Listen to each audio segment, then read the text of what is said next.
Bismillahirrahmanirrahim. Assalamualaikum warahmatullahi wabarakatuh. Selamat pagi. Salam sejahtera buat kita semua. Selamat berjumpa kembali dalam proses pembelajaran mata kuliah dasar-dasar akuakultur atau budidaya perairan. Yang pada hari ini kita memasuki materi yaitu pengelompokan komoditas akuakultur. Ya. Anak-anakku sekalian, para mahasiswa, terima kasih telah datang untuk bersama-sama kita mengikuti materi ini. Nah, pada kriteria yang di dalam budidaya atau akuakultur perairan ini membuat kita melakukan pengelompokan. Nah, pengelompokan akuakultur itu berdasarkan tujuan akuakultur. Antara lain yang pertama berdasarkan tujuan akuakultur, ya. Itu meliputi tujuan konsumsi, ikan hias, konservasi, rekreasi, produksi ikan umpan, daur ulang bahan organik, bahan baku industri, produksi benih, baik merupakan stadia benih dan induk stadia induk. Ya, jadi ini tujuan pengelompokan antara lain ya, berdasarkan tujuannya. Jadi kita mau menghasilkan konsumsi, untuk konsumsi atau gizi ya, makanan, untuk hiburan ikan hias, konservasi atau perlindungan dan keberlanjutan, rekreasi, misalnya wisata mancing, wisata kuliner, ya, itu produksi ikan umpan. Nah, ini akhir-akhir ini ikan bandeng merupakan sasaran untuk menjadi umpan ikan tuna dalam penangkapan ikan tuna, ikan-ikan besar lainnya yang di laut lepas. Daur ulang bahan organik bisa sebagai biota filter biologis, ya. Bahan baku industri berupa pakan ya, pelet. Produksi benih yaitu menghasilkan anakan untuk dibiakkan dan untuk dibudidayakan atau dikembangkan untuk menghasilkan produksi dalam ukuran konsumsi, dan industri induk stadia induk ya, jadi untuk pengadaan induk. Karena hambatan utama dari budidaya itu ada dua, induk dan benih. Tapi kalau ada induk, maka benih bisa diadakan dengan melalui suatu perkawinan buatan. Artinya dilakukan oleh manusia, bukan di alam. Ya, itu. Nah, kedua berdasarkan klasifikasi taksonomi, itu dikenal hewan Cyprinidae, Cichlid, Coregonid, Siganid, Salmonid, Claridid, ya ini dan sebagainya, dan termasuk tanaman. Jadi dalam budidaya perikanan itu tidak hanya terbatas pada hewan, tapi juga adalah tanaman, ya. Kemudian berdasarkan karakteristik morfologi dan biologi dikelompokkan menjadi 5 golongan dengan melihat bentuk dan ciri khas dari tubuh seperti bersirip, ya, berkarapas.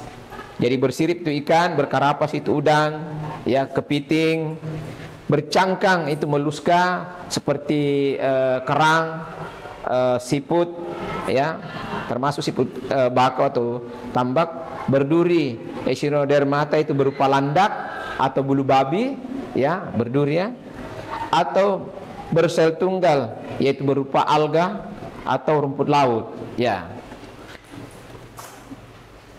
Kemudian berdasarkan jenis makanan. Nah, ini berdasarkan pakan yang dimakan apa. Nah, di sini perlu dipahami tentang keinginan kita dalam berbudidaya karena terkait dengan upaya pemeliharaan, maka di situ pakan memegang peranan penting. Apakah pakan alami atau pakan buatan. Nah, itu dikenal namanya menjadi golongan tanaman, hewan atau campuran. Pakan campuran. Jadi ada pakan dari tanaman, ada pakan dari hewan atau dicampur ya, ada campuran. Ya, misalnya ada dedak, ada ikan ruca, ada usus ayam potong dan sebagainya. Atau pakan gabungan ya. Ya. Golongan hewan atau tanaman seperti sampah, detritus, dan bangkai. Nah, berdasarkan pakannya, komoditas akuakultur secara alamiah dikelompokkan menjadi 3 golongan, yaitu ada namanya herbivora, ya. Ya, herbivora itu hewan yang memakan tanaman, apakah tanaman tingkat rendah atau tingkat tinggi. Ya, termasuk seperti lumut, termasuk makan seagrass. Kalau kita di kampung namanya nama lokalnya seagrass. Seperti di karang-karangan itu ada malaja banyak di situ. Ya, seperti pita panjang ya, yang muncul ke permukaan. Itu lembaran-lembaran pita ya. Itu seagrass. Ada rumput laut. Itu rumput laut Gracilaria dan Catoni yang begitu ditumbuh kembangkan sekarang ini. Kemudian juga ada namanya karnivora. Ini karnivora itu memakan daging. Jadi berbicara tentang daging berarti cenderungnya adalah hewan. Walaupun juga manusia adalah berdaging, tapi kita tidak masukkan manusia sebagai pakan ya. Karena justru dia yang memakan. Ya. Jadi manusia tidak dikelompokkan, tapi dia hewan. Makanya biasanya itu kalau orang yang sangat teliti di dalam melakukan budidaya, bagaimana melakukan penghematan, buangan-buangan atau sampah dari produksi usaha budidaya lain, misalnya peternakan ayam, itu khususnya dibuang, itu diambil sebagai pakan. Bahkan kalau ada biasa hewan ditabrak oleh kendaraan dan mati, itu bisa jadi sebagai pakan itu. Saya pernah mempraktekkan pada tahun 95, saya coba-coba budidaya kepiting. Saya punya kambing mati. Saya ambil dagingnya, saya pakai pakan untuk kepiting. Ada sapi ditabrak mobil mati, saya ambil dagingnya itu untuk pakan, tapi dijemur supaya tahan lama, karena kita tidak memiliki freezer, karena kita bukan pengembang usaha budidaya dengan teknologi tinggi atau yang maju atau yang besar. Ada juga namanya omnivora. Ini pemakan segala, ya, pemakan segala, ya, baik itu tanaman maupun hewan berupa daging ya, iya. Bahkan ada beberapa kita lihat ikan di sungai itu yang memakan tikus sementara berenang, ya. Ada juga biasa makan siput, yang siput seperti ikan gabus ya di sawah itu, siput-siput kecil dia makan ya. Ya, biasa dia makan itu ya. Nah, pemakan segala jenis makanan ini itulah yang lebih mudah kita budidayakan, karena jenis pakannya hampir tersedia setiap saat itu. Cuman biasa jumlahnya yang terbatas ya. Ya. Nah, berdasarkan penyebaran geografisnya, karena kebutuhan biologis, organisme tersebut terdapat pada lingkungan atau ekofisiologis dan daya adaptasinya sangat tinggi, sehingga bisa menyebabkan suatu spesies terisolasi secara geografis. Ya, misalnya pada zaman dahulu kala beberapa jenis yang sama, tetapi karena terjadi perubahan kondisi alam, ada yang tadinya bersatu, tapi terjadi banjir, akhirnya terkikis dan terjadi banjir rob. Karena terjadi banjir rob, terpisah, ya. Jadi menjadi terpisah karena proses biologis geografis yang disebabkan oleh kondisi iklim. Ya, singkat-singkat saja. Nah, berdasarkan habitat atau media hidupnya dikelompokkan menjadi kelompok. Ya, jadi kalau kita berbicara tentang media hidup, berarti adalah air, karena kita adalah berbicara tentang perikanan. Nah, dalam pembagian kelompok perairan yang dikenal dalam budidaya perairan itu ada 3, yaitu air tawar, air payau, dan air laut atau air asin. Nah, ini kalau air tawar itu dia mempunyai salinitas 0 sampai 5 ppt. Nah, ppt ini singkatan dari part per thousand. Ada juga ppm. per billion. Artinya terdapat apa namanya ini, kadar garam ya, gitu dan seterusnya.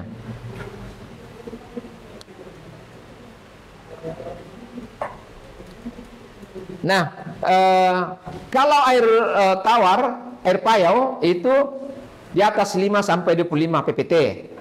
Nah, pada ikan-ikan ini cenderungnya yang hidup di daerah pantai, ya, pesisir, ya. Di mana kita tahu bahwa pada perairan pesisir atau pantai laut itu terjadi pertemuan antara air tawar dengan air laut. Maka yang tadinya tawar menjadi garam sedikit, asin sedikit, yang tadinya asinnya tinggi karena tercampur dengan air agak menurun, ya, sehingga di situ menjadi payau. Ikan-ikan yang biasanya organisme yang biasa di budidaya di tempat seperti ini antara lain udang, kepiting, ikan baronang, bandeng, ya, bandeng, dan bahkan ada kerang yang bisa, termasuk rumput laut yang seperti di tambak, ya. Organisme yang di budidaya air yang ada di tambak itu air payau, ya, kecuali kalau menggunakan teknologi pemindahan, penyedotan atau pompanisasi, bisa mengambil air laut masuk ke tambak, ya. Kemudian berdasarkan orientasi pasar produksi, ya, terdapat hubungan jenis etnis di masyarakat, ya. Jadi seperti di Barru, saya dengar cerita, saya juga belum pernah lihat, bahwa ternyata orang di Barru itu tidak mau makan ikan alu-alu. Kalau di sini kita namanya anassa, ya, atau termasuk ikan loli, ya, nama lokalnya. Katanya terjadi ada sumpah di antara mereka leluhurnya dulu. Jadi berdasarkan etnis, ya. Mengonsumsi jenis ikan tertentu. Masyarakat Jawa Barat dan masyarakat Sumut menyukai ikan mas. Masyarakat golongan etnis Cina umumnya menyukai ikan laut atau kerapu, kakap putih dan Napoleon. Demikian pula masyarakat Sulsel. Nah, ini jadi tergantung dari arah pasar kita yang kita mau tuju, ya. Pengelompokan komoditas aquaculture seringkali didasarkan pada orientasi pasar dari produksi yang dihasilkan, yaitu domestikasi, antar pulau, dan ekspor. Domestikasi itu apakah bersifat lokal, kita hanya sebatas daerah kita, kemudian apakah antar pulau, ya, atau antar negara, ya. Jadi itu, nah biasanya antar pulau itu sudah masuk kategori pemasaran usaha besar, apalagi kalau ekspor, ya. Berdasarkan tipe produksi, produk aquaculture untuk konsumsi biasanya jual dalam kondisi hidup atau segar maupun olahan. Nah, biasanya itu dalam teknologi transportasi produksi, ada memang teman-teman yang ahli, termasuk Pak Pata itu ahli di dalam bagaimana produksi ikan segar bisa dipertahankan hingga di suatu negara. Jadi caranya melakukan pembiusan. Kemudian ada dosis tertentu, kemudian dihitung berapa perjalanan, berapa jam.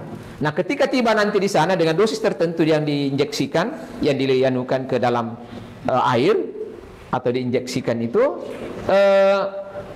pada saat tiba di tujuan, dia siuman kembali, yaitu pembiusan namanya. Nah, kemudian berdasarkan harga, komoditas aquaculture dapat juga dikelompokkan berdasarkan harganya pada saat mencapai ukuran pasar, marketable size, yaitu golongan ikan mahal, sedang, dan murah, ya. Biasanya ikan-ikan murah itu cenderung dijual di lokal, ya. Ini salah satu menyebabkan kualitas masyarakat kita, karena membudidayakan atau memproduksi ikan yang berkualitas tinggi semua dijual. Kalau di luar negeri justru yang berkualitas tinggi yang mereka konsumsi, ya, sehingga kualitas hidup mereka, terutama kesehatan dan kualitas intelektualitasnya, yaitu terjamin dan terpelihara, ya. Berdasarkan tingkat pengembangan komersial, ada 4 tingkat pengembangan komersial aquaculture, yaitu industri komersial, industri yang baru tumbuh, skala pilot, dan 4 sebagian besar teknologi belum tersedia. Ya, kita tinggalkan ini. Nah, ini tadi itu beberapa kriteria dari usaha produksi budidaya ya. Ya. Jadi dalam kita mau mengembangkan, mengelola budidaya suatu organisme, maka kita harus memahami terlebih dahulu aspek biologi, fisika, dan aspek sosial kemasyarakatannya, termasuk aspek-aspek kimianya gimana. Ya, mungkin ada yang mau bertanya sampai di sini. Ya, karena kita ini membahas secara umum dan mulai dari materi pertama, bisa ya, mulai dari pertama yang terkait dengan budidaya. Silakan. Namanya Tendri ya. Apa pertanyaannya Tendri? Assalamualaikum warahmatullahi wabarakatuh. Waalaikumsalam warahmatullahi wabarakatuh. Baiklah, di sini saya akan mengajukan pertanyaan, yaitu apa tujuan melakukan budidaya perairan? Ya, ini pertanyaan bagus karena ini yang perlu dulu diketahui. Kenapa kita melakukan budidaya? Apa perlunya? Nah, antara lain perlunya itu untuk menyediakan gizi pangan, ya, untuk produksi umpan, ya, untuk pengembangan iptek, ya, kemudian juga penciptaan lapangan kerja dan kesempatan kerja, kemudian peningkatan pendapatan dan kesejahteraan masyarakat. Itu antara lainnya, masih banyak yang lain. Juga termasuk bagaimana mempertahankan keberlanjutan biota yang terancam punah, ya. Ya, itu antara lain ya. Jadi budidaya perikanan ini memegang peranan penting dalam kehidupan, ya. Ada yang lain? Oke, silakan. Baik Pak, perkenalkan saya. Ya. Oke, saya ingin bertanya Pak, bagaimana cara membedakan ikan bersifat herbivora, Ya. karnivora, dan mengapa kita perlu memahaminya? Ya, terima kasih. Seperti yang saya katakan bahwa kita perlu memahami sifat-sifat aspek biologi, fisika, kimia, termasuk dalam aspek biologi itu cara makan dan kebiasaan makan. Ya, jadi kebiasaan makan ini perlu kita pahami dan cara makan. Ya, ada namanya seperti kata tadi herbivora. Herbivora itu makan tanaman, karnivora makan daging. Bagaimana cara membedakan? Misalnya dalam sepintas lalu cenderung satu bukaan mulut dari ikan herbivora itu lebih besar antara lain ya. Yang kedua itu punya gigi-gigi yang tajam dan kuat, ya, bertujuan untuk mencabit, menghancurkan daging-daging yang akan dimakan. Nah, sementara kalau herbivora itu bukaan mulutnya agak kecil, kemudian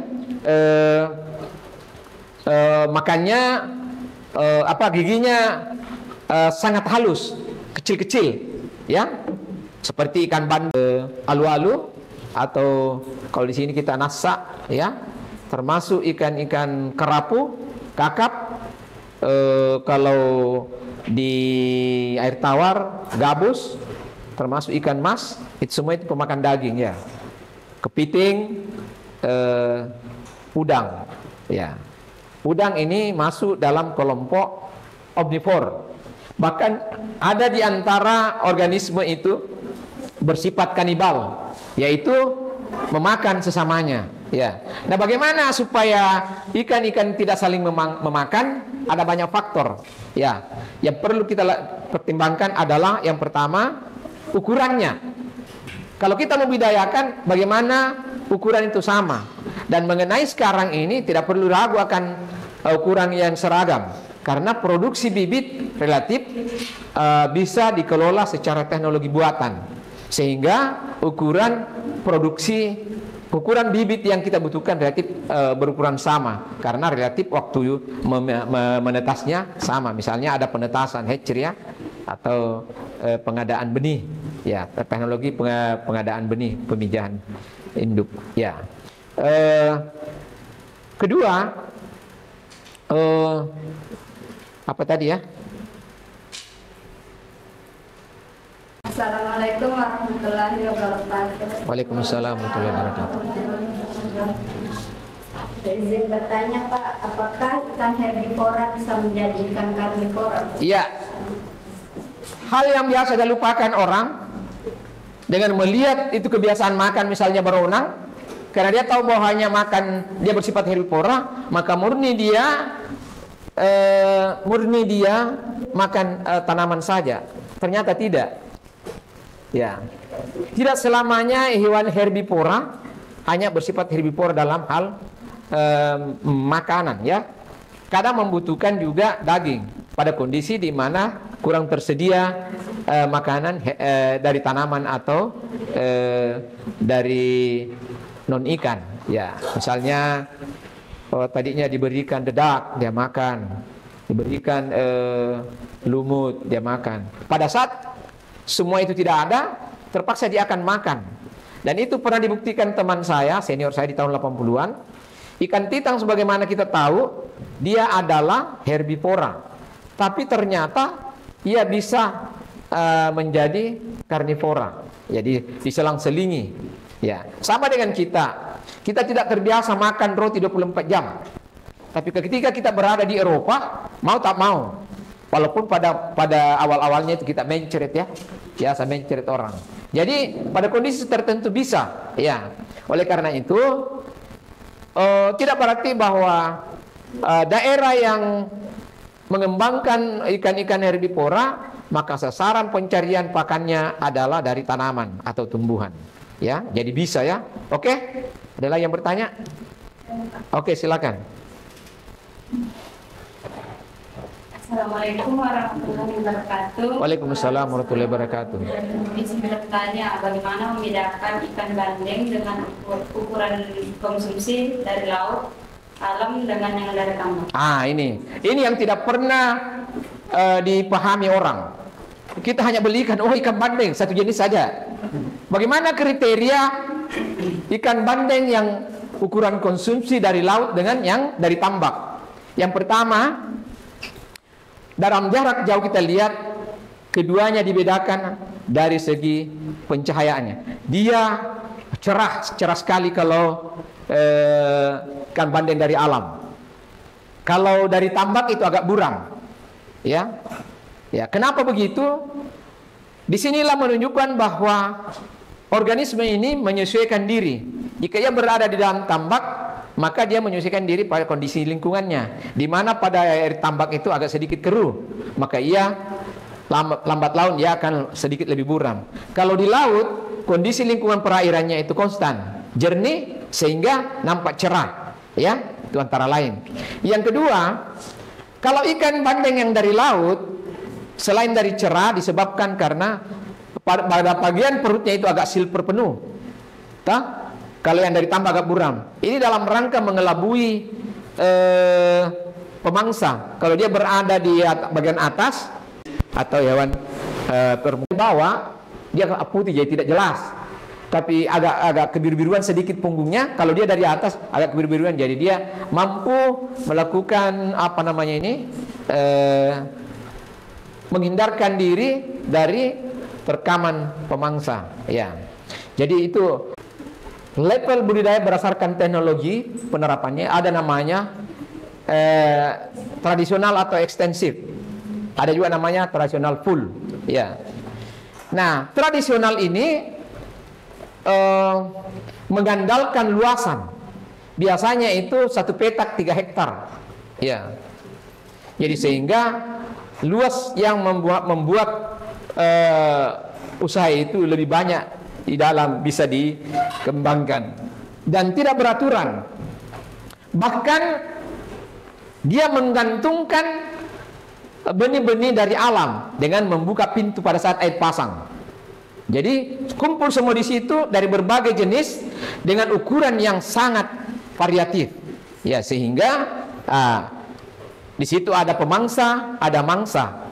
Jadi terjadi kompetisi yang sangat ketat. Sehingga biasanya produksinya pada akhirnya kurang. Ya, misalnya ketika dia membuka pintu masuk semua organisme yang dapat masuk di situ terdapat pemangsa seperti ada namanya bandeng lelaki yang biasa disebut Megalops hawaiiensis. Itu mulutnya itu ikan bandeng tapi panjang. Apa ada bilang orang sini bolu tabak. Itu udah makan semua itu, rakus sekali itu. Ya. Jadi mulutnya itu, jadi dia bandeng jenis pemangsa yang giginya kalau kita digigit bisa putus ini. Ya. Jadi itu bahayanya. Mana lagi kalau masuk ikan seperti ikan bulan atau kampulan, seperti ikan alu-alu, itu anasa, itu akan memangsa semua itu, ikan buntel dan sebagainya. Itu ya. Jadi dia menggantung sepenuhnya dari alam. Dan di sini juga tidak ada pemberian pakan. Ya. Kemudian semi intensif, ini sudah agak lebih modern sedikit. Biasanya semi intensif ini sudah menggunakan, kalau tadi itu hanya menggunakan satu pintu air masuk dan keluar sama. Nah bahayanya pada satu jenis pintu saja, satu sayap pintu dari pembuangan dan pemasukan, maka ketika kita membuang air maka ada kotoran atau polusi atau cemaran yang terbuang. Lalu kemudian kalau dimasukkan dan kemudian ketika dia dikeluarkan, karena ada gaya gravitasi maka mengendap. Dan ketika air dimasukkan kembali akan terdorong masuk kembali, walaupun tidak semua. Jadi sulit menghindari adanya cemaran, hama dan penyakit. Ya. Nah, sementara intensif, ini sudah menggunakan teknologi penuh. Ya. Oke. Jadi terima kasih. Demikian materi kita pada hari ini. Mudah-mudahan apa yang saya jelaskan bisa dipahami, dimengerti dan diterapkan dalam praktek dan kehidupan di lapangan nanti Anda sekalian. Ya, terima kasih. Assalamualaikum warahmatullahi wabarakatuh.